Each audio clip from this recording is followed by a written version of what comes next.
सर्वांना दंडवत प्रणाम. श्री गीता परिवार यूट्यूब चॅनलमध्ये आपल्या सर्वांचं सहर्ष स्वागत.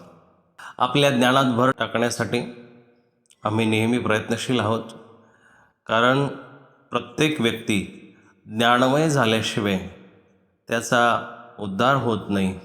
प्रत्येक व्यक्ती ज्ञानी झाल्याशिवाय त्याचं जीवन सुकर होत नाही. म्हणून आपल्याला आपल्या जीवन परंपरा, आपल्या रूढी परंपरा, आपल्या जीवनशैलीमधल्या सर्वच गोष्टींविषयी ज्ञान हवं आहे. ते ज्ञान मिळवण्याचा आपण प्रयत्नही केला पाहिजे. आज यूट्यूबच्या माध्यमातून आपण सर्वजण या ज्ञानाला ऐकत आहात, या ज्ञानाला ग्रहण करत आहात. आज कोजागिरी पौर्णिमा, आज आणि उद्या 2 दिवस पौर्णिमा असल्याकारणानं भारतभर या पौर्णिमेचा उत्साह आहे. आणि ह्या पौर्णिमेला उत्तर भारतामध्ये शरद पौर्णिमा असं म्हटलं जातं. कोजागिरी पौर्णिमा महाराष्ट्रामध्ये आणि गुजरातमध्ये विशेष करून दूध तापवण्याची परंपरा रूढ झालेली आहे. या 2 राज्यांबरोबरच पूर्ण भारतभर ह्या शरद पौर्णिमेचा, कोजागिरी पौर्णिमेचा उत्सव आपल्या सर्वांना दिसून येईल. बऱ्याच वेळा कामाच्या व्यापामध्ये काम करत असताना, कष्ट करत असताना, संसार करत असताना, प्रपंच करत असताना आपल्याला बऱ्याच वेळा सण उत्सव साजरे करता येत नाही. परिस्थितीची शोकांतिका आहे, गरीब असल्याची शोकांतिका आहे किंवा व्यस्त असल्याची शोकांतिका आहे. सण हे इतर दिवसासारखेच असतात, परंतु त्याही सोबत काही सण, काही उत्सव जे असतात ते आपल्या फायद्याचेही असतात, आपल्या लाभासाठी असतात. तशातलाच हा कोजागिरी पौर्णिमेचा उत्सव आहे. अश्विन पौर्णिमेला येणारी ही जी पौर्णिमा आहे, हिला कोजागिरी पौर्णिमा असं म्हणतात. कृषी संस्कृतीमध्ये याचं विशेष महत्त्व आहे. या पौर्णिमेला बरेच लोक बऱ्याच भागामध्ये माणिकेधारी मोतीयेधारी अशी पौर्णिमा असं म्हणतात. मोती धारण करणारी असं हिचं उपनाव आहे. हिंदू मान्यतेनुसार पौर्णिमेच्या दिवशी लक्ष्मी आभामंडळातून सर्वदूर सगळीकडे जात असते. या लक्ष्मीचा जन्मदिवसही ही पौर्णिमा मानल्या जाते. आणि त्याचबरोबर ही लक्ष्मी आभाळामधून जात असताना को जागृती, को जागृती, को म्हणजे कोण, जागृती म्हणजे जागा आहे, हे बघत असते. त्या को जागृती शब्दाचाच अपभ्रंश कोजागिरी असा झालेला आहे. आणि कोण जागत आहे, कोण जागत आहे असं म्हणून पृथ्वी तलावरती बघत असते, संचार करत असते. आणि जो जागा असतो, जो जागृत असतो, त्याच्यासाठीही आशीर्वाद देत असते अशी मान्यता. हिंदू संप्रदायामध्ये प्रत्येक गोष्टीला एक प्राचीनत्व आहे, प्रत्येक गोष्टीला एक महत्त्व आहे, प्रत्येक गोष्टीला काही ना काहीतरी आधार आहे. ह्या पौर्णिमेच्या दिवशी चंद्र सगळ्यात जास्त पृथ्वीच्या जवळ असतो. अश्विन महिन्यामध्ये मध्यरात्रीला असलेल्या पौर्णिमेला कोजागिरी पौर्णिमा म्हणतात. तशी पौर्णिमा आली नाही तर दुसऱ्या दिवशी पौर्णिमेला कोजागिरी पौर्णिमा समजली जाते. आणि त्याही सोबत ज्येष्ठ अपत्य घरामधलं जे असतं त्याची पूजा केली जाते. ह्याच पौर्णिमेला आपल्या घरातील मोठी मुलगी अथवा मोठा मुलगा असेल यांचं पूजन केलं जातं. त्या पूजनाचा अर्थही असाच आहे. त्याला सवाष्ण ओवाळतात, औक्षण करतात आणि त्याची पूजाही करतात. त्याचं कारण असं की हिंदू परंपरेनुसार जो वारसदार असतो, जो ज्येष्ठ असतो, तो आपल्या चालत आलेल्या परंपरांना, आपल्या रूढींना पुढं नेणारा अग्रज असतो. आणि त्या व्यक्तीच्या हातून आपल्या परंपरा पुढे सरकत असतात, जात असतात. म्हणून त्या ज्येष्ठ अपत्याचं पूजन ह्या दिवशी विशेष करून केलं जातं. ब्रह्मपुराणामध्ये ह्या व्रताची थोडीशी वेगळी माहिती आलेली आहे. त्याची जे कृत्य आहे, त्याचा जो विधी आहे तो असा आहे की त्या दिवशी रस्ते झाडावीत, घरं सुशोभित करावीत, दिवसा बऱ्याच लोकांनी उपवास धरावा, गृहद्वाराजवळ अग्नी प्रज्वलित करून त्याची पूजा करावी, चंद्राची वगैरे पूजा करून त्याला खिरीचा नैवेद्य दाखवा. हे ब्रह्मपुराणातलं वर्णन आहे. या चंद्राचं विशेष करून जे महत्त्व आहे ते गीतेनेही वाखाणलेलं आहे. हा जो पूर्ण चंद्रमा आहे, शरद याला उत्तर भारतामध्ये असं म्हटलं जातं. शर म्हणजे त्याची जी किरणं आहे, द म्हणजे देणारा. ही जी किरणं आहेत ती किरणं पौष्टिक असतात, ही किरणं पोषक असतात. आणि ही किरणं चंद्राच्या प्रकाशामधून आपल्याला कोजागिरी पौर्णिमेला मिळतात. भगवद्गीतेच्या, श्रीमद भगवद्गीतेच्या 15व्या अध्यायामध्ये एक श्लोक आलेला आहे, तो ह्या गोष्टीला पुष्टी करतो. पुष्णामी चौषधी सर्वा सोमो भूत्वा रसात्मक. जो शरद पौर्णिमेच्या दिवशी चंद्रमा उगवलेला आहे तो औषधींना पोषक ठरतो. म्हणजे वनामध्ये जे आयुर्वेदानुसार सांगितलेल्या जे औषधी आहेत, वनामध्ये जे झाडं आहेत, झुडपं आहेत, त्यांच्यामध्ये येणारे जे गुण आहेत, ते गुण ह्या शरद पौर्णिमेच्या दिवशी साक्षात परमात्माच एक प्रकारे त्या किरणांच्याद्वारे त्या झाडांमध्ये टाकत असतो. तसं बघितलं तर ते एक झाड आहे. कुठलंही झाड घ्या, बाभळीचं घ्या, लिंबाचं घ्या, आंब्याचं घ्या, चिकूचं घ्या, जी जी झाडं असतील त्या झाडांमधलं जे माधुर्य आहेत किंवा औषधी गुण आहे तो ह्या दिवशी चंद्रमा खऱ्या अर्थानं पोषण करतो आणि त्याच्यामध्ये आपल्या किरणांच्याद्वारे ते गुण, ते सत्व टाकत असतो. प्रत्येक झाडामध्ये, झुडपामध्ये एक गुण आहे. लिंबाचा कडूपणा तो सर्वांना ठाऊक आहे. त्या कडूपणामुळे सहजासहजी कोणी लिंब खात नाही. पण त्याच कडूपणाने जर खाल्ल्यानंतर असंख्य आजार बरे होऊ शकतात, असंख्य रोग बरे होऊ शकतात. हा जो गुण आला ना, तो गुण ईश्वराने या चंद्रमाच्याद्वारे या पृथ्वी तलावरती टाकलेला आहे. त्याही सोबत ज्या ज्या झाडांमधले जे जे गुण असतील, पुष्णामी चौषधी सर्वा सोमो भूत्वा, सोम म्हणजे चंद्रमाच्याद्वारे या पृथ्वी तलावरती देव टाकत असतो. विशेष असं ग्रंथांमध्ये महत्त्व आलेलं आहे याचं.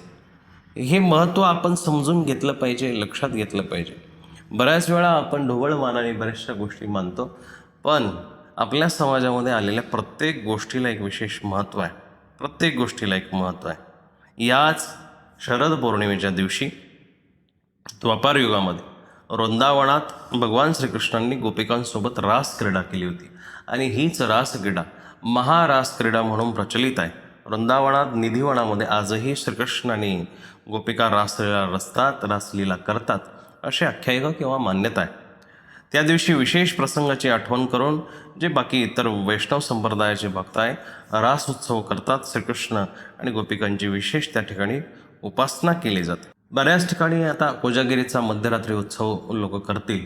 दूध आटवतील, त्या दुधामध्ये ड्रायफ्रूट्स टाकतील, त्याही सोबत चंद्राचा प्रकाश त्याच्यामध्ये टाकतील आणि त्या चंद्राच्या शीतलतेसोबत त्या दुधाला पान करतील, प्राशन करतील.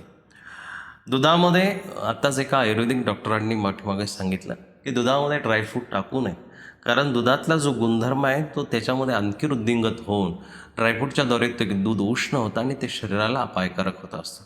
मग त्याच्यामध्ये दूध कसं तयार करायचं हाही एखादा आपण व्हिडिओ बघितला पाहिजे की त्या दुधाची निर्मिती कशी करावी. संध्याकाळी ते दूध मंद आचेवरती ठेवून वारंवार त्याला हलवून पहिल्यांदा दूध टाकण्यापूर्वी थोडंसं तूप टाकून त्याच्यामध्ये हळद टाकून आणि बाकीच्याही औषधी जायफळ असेल, इलायची असेल, ज्येष्ठ मध असेल असे भरपूर आयुर्वेदिक तत्त्व त्याच्यामध्ये टाकून दूध टाकायचं असतं. त्या दुधाला कडत आणून हळूवारपणे मंद आचेवरती कढून मध्यरात्री 12 वाजताच्या सुमारामध्ये त्याच्यामध्ये चंद्राची किरणं पडली पाहिजे आणि त्यानंतर ते सर्वांनी देवाला उपहार दाखवून ते दूध प्राशन करावं अशी प्रथा आहे. पण आता मध्यंतरीच्या काळामध्ये ड्रायफ्रूट टाकण्याची परंपरा त्याच्यामध्ये चालू झाली. बऱ्याच वेळा होतं काय की आपण चुकीचे विरुद्ध आहार घेतो आणि त्यापासून आपल्याला त्रास होतो आणि मग आपण त्या परंपरांना नाव ठेवतो किंवा ते आचरत नाही.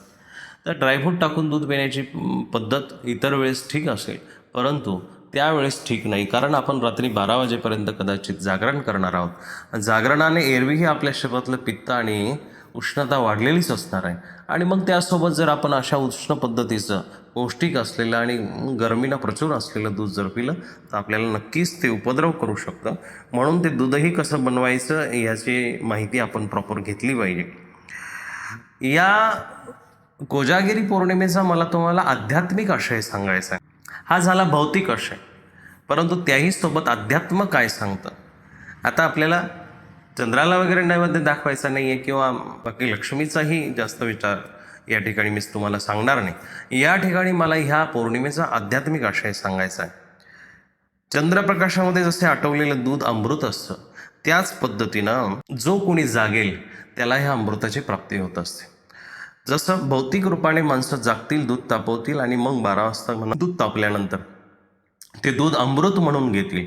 पण याचा आध्यात्मिक आशय असा आहे की जो जागा होईल, को जागृती म्हणजे जो जागा आहे. जागा आहे म्हणजे काय, आपुल्या हिता जो असे जागता, आपल्या हितासाठी जो जागा आहे. आणि माणसाचं सगळ्यात मोठं हित कोणतं आहे, ईश्वर प्राप्ती करणे, परमात्माची प्राप्ती करणे. ह्या नाशिवंत देहातून, नाशिवंत योनींमधून, नाशिवंत चक्रांमधून निघून जाणे, हे सगळ्यात मोठं जीवाचं हित आहे. हे सगळ्यात मोठं जागणं आहे. ह्या जागण्याला सकाळी सकाळी जागण्याला जागणं म्हणता येणार नाही.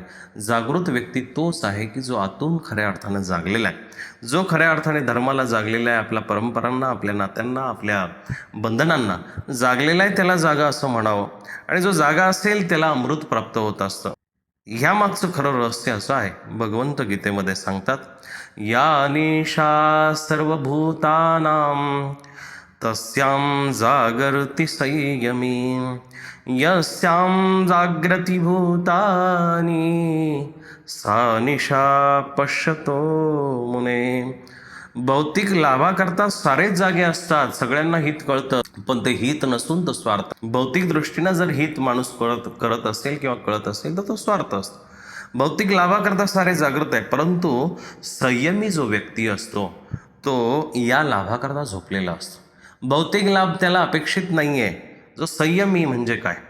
संयमी म्हणजे जो खऱ्या अर्थानं ह्या प्रपंचामध्ये, ह्या जगतामध्ये संयमाने राहतो. त्याला मोह नसतो, द्वेष नसतो, राग नसतो, क्रोध नसतो, लोभही नसतो, कुठलीही अपेक्षाही नसते. तो निरपेक्ष जरी नसला पण अपेक्षा रहित आहे, द्वंद्व रहित आहे, सुखदुःखाच्या रहित आहे, निंदास्तुतीच्या रहित आहे.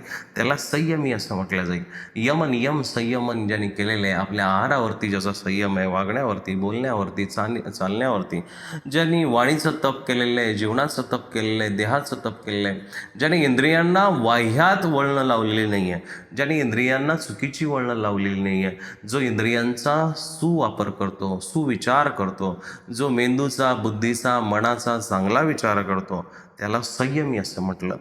भगवद्गीता सांगते की ज्या भौतिक लाभाकरता तुम्ही जागे असतात, पण संयमी माणूस या लाभाकरता झोपलेला असतो. त्याला काही घेणदेण नाही, कुठली स्कीम आली काय, कुठली योजना आली काय, तो याच्यामध्ये पडतच नाही. तो आपला भगवान चिंतनामध्ये राहतो. भेटेल ते ठीक आहे, हरी देईल मला, सगळं परमात्मा देईल, माझ्या हिताचं जे असेल तो परमात्मा देईल.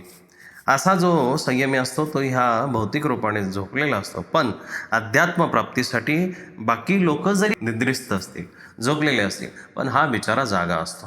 बऱ्याच वेळा बघा, सकाळी 3 वाजता आमची साधक वृंद जागे होतात, संत महात्मे जागे होतात. त्या ईश्वराचं निधिध्यासन करतात, चिंतन करतात, मनन करतात, त्या ईश्वराला आठवतात. आणि सकाळी उठून ती माणसं, बाकीची माणसं झोपलेली आहे, पण ती संत मंडळी जागी असतात. हे खरं जागणं आहे, स्वहितासाठी जागा. आपण सकाळी 8 वाजता 9 वाजता जर जागा होत असेल तर ते आपल्या जॉबसाठी होतं आहे, शाळेसाठी होतं आहे, प्रपंचासाठी होतं आहे. ते जागणं स्वाभाविक आहे, त्या जागण्याला जागणं म्हणता येणार नाही. पण जो सकाळी उठून ईश्वराचं चिंतन प्रथमता करत असेल आणि आपल्या दिवसाची सुरुवात करत असेल तर त्याला खऱ्या अर्थानं जागं म्हणता येईल. असा जो संयमी साधक आहे, या निशा सर्वभूतानां, रात्रीमध्ये सगळी माणसं झोपतात पण तो संयमी जागृत होतो. आणि यस्याम जागृती भूतानी सा निशा पश्यतो मुने, बाकीचे लोक झोपलेले असताना तो जागा राहतो. याला संयमी असं म्हणतात, याला भक्त असं म्हणतात. तर ह्या पद्धतीचं जागणं आपल्याला जमलं पाहिजे. या कोजागिरीच्या दिवशी ईश्वराजवळ तुम्ही हाही प्रण करू शकता की ज्या पद्धतीनं हे प्रभू हे स्थिर असलेले, जी झाडं झुडपं आहेत, चेतन अवस्था जरी त्यांची असेल पण ते स्थिर आहेत, आणि त्या स्थिर जडत्वाला प्राप्त झालेले, जडबंधाला प्राप्त झालेले, एकत्वाला प्राप्त झालेले अशी झाडं झुडपं सुद्धा, चंद्र जसा आपल्या किरणांनी त्याच्यामध्ये औषधी गुण टाकतो, तसा हे परमात्म्या तुझ्या कृपेचा चंद्रमा आमच्या जीवनामध्ये उगवू दे आणि तुझ्या कृपेच्या चांदण्यांनी आमचं जीवन न्हावून निघू दे. आमच्या जीवनामध्ये तुझ्या कृपेची शीतलता आम्हाला प्राप्त होऊ दे. एक सुंदर असं भजन आहे, चंद्र दे तू दर्शनाचा, दे सुखाचे चांदणे, चक्रधरा या पौर्णिमेला हेच आहे मागणे, चक्रधरा या पौर्णिमेला हेच आहे मागणे. हे परमात्म्याला आपल्याला मागता आलं पाहिजे. हे जर तुम्ही मागणं मागितलं तर तुमची खऱ्या अर्थाने ही पौर्णिमा, कोजागिरी पौर्णिमा सार्थक झाल्याशिवाय राहणार नाही. अशा पद्धतीने तुम्ही ही अश्विन पौर्णिमा साजरी करावी. ह्या पौर्णिमेसंदर्भात अनेकही बऱ्याचशा आख्यायिका आहेत, परंतु आपण आपल्यासाठी जे योग्य आचरण करता येईल, जर कोणी दूध तापवणार असतील तर त्यांनी त्या उघड्या आभाळाखाली दूध तापवावं. त्याच्यात चंद्रमाचे प्रतिबिंब दिसल्यानंतर ते दूध ईश्वराला उपहार दाखवून प्राशन करावं. आपणासाठी ही कोजागिरी पौर्णिमा आनंददायी ठरो, उत्साही ठरो, ही शुभ प्रार्थना. दंडवत प्रणाम.